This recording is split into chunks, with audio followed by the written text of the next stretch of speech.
চীন ভারত যুদ্ধ হয় কত সালে? 1962 সালে। কলকাতা কোন নদীর তীরে অবস্থিত? হুগলি। মহাত্মা গান্ধী দক্ষিণ আফ্রিকার কোন পত্রিকাটি সম্পাদনা করতেন? Indian opinion. আয়তনের দিক থেকে আফ্রিকার ক্ষুদ্রতম দেশ সিসেলিস। শান্তিতে নোবেল পুরস্কার প্রত্যাখ্যানকারী একমাত্র ব্যক্তিকে? লি ডাক থো। আমার ভাইয়ের রক্তে রাঙানো 21শে ফেব্রুয়ারি আমি কি ভুলিতে পারি গানটি কে রচনা করেন? আব্দুল গফফার চৌধুরী।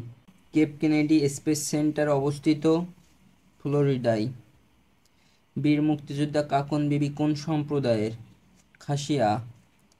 পদ্মা ও যমুনা কোথায় মিলিত হয়েছে? গোয়ালন্দ ঘাটে। মদিনা সনদে কয়টি ধারা ছিল? 47টি। বাংলাদেশের প্রথম সংবাদপত্র কোনটি? বেঙ্গল গেজেট।